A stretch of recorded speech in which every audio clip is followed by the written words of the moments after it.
Hello. Hello. হ্যাঁ, hello. হ্যাঁ, এটা কি বন্ধন ব্যাংক? হ্যাঁ, বন্ধন ব্যাংকের লোন ডিপার্টমেন্ট থেকে বলছি। আমি শ্রেয়া। হ্যাঁ ম্যাডাম, মানে আমি একটা লোন নিতাম। হ্যাঁ, এখানেই personal loan, mortgage loan, business loan, car loan, home loan সবই হয়। আপনি কোনটা নিতে ইচ্ছুক স্যার? হ্যাঁ, মানে আমার তো সামনেই বিয়ে, তাই ভাবছিলাম যদি ম্যারেজ লোনটা নেওয়া যায়। না, এখানে তো ম্যারেজ লোন বলে কিছু হয় না। তবে পার্সোনাল লোন নিতে পারেন আপনি, ম্যারেজ পারপাস দেয়া হয়।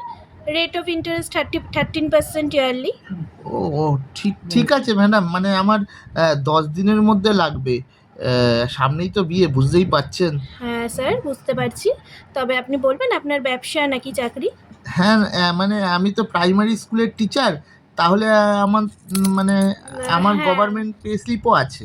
আচ্ছা, তাহলে আপনাদের গভর্নমেন্ট পে স্লিপ, রেজিস্ট্রি কাগজ, বিয়ের কার্ড, প্যান কার্ড নিয়ে আসবেন। আর অবশ্যই আধার কার্ডের সঙ্গে ব্যাংকের বইয়ের কিন্তু লিঙ্ক থাকতে হবে। হ্যাঁ, সবই আছে ম্যাডাম। ঠিক ঠিক আছে। আছে, ঠিক আছে। তাহলে আচ্ছা, আচ্ছা। অনিকেত ঘোষ আমাদের এমপ্লয় কালকে বেলা 11টার সময় আপনার বাড়িতে যাবে, ডকুমেন্ট কালেক্ট করে নিয়ে আসবে। ও আচ্ছা, আচ্ছা, কালকে 11টা। ঠিক আছে ম্যাডাম। আপনি আসবেন না?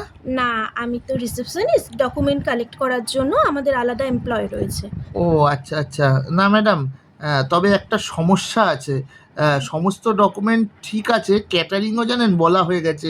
তারপরে বিয়ে বাড়ি ভাড়া হয়ে গেছে, গাড়ি ভাড়া হয়ে গেছে। যাই হোক, শুধুমাত্র রেজিস্ট্রি কাগজটায় না সই নেই।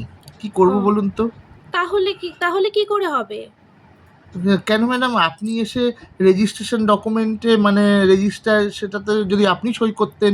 হ্যাঁ, না, না, কি বলছেন স্যার? এটা তো আপনার উড বি ওয়াইফ সই করবে। না, না ম্যাডাম, আপনি যদি সই করতেন তাহলে মেয়েটি তো মানে অ্যাকচুয়ালি আমি না মেয়েটিকে খুঁজে পাইনি এখনো। প্লিজ স্যার, আপনি কি আমার সাথে ইয়ার্কি করছেন? আরে না, না, আপনি যদি সইটা করে দিতেন তাহলে আপনার টার্গেটটাও পূরণ হতো, আমিও আমার বউ খুঁজে পেতাম। কি বলছেন স্যার? আর ফোন করবেন না একদম এখানে। আরে ফোনটা রাখুন। দিদি রাগ করছেন? ছোট লোক একটা। মানে রাগ করছেন কেন?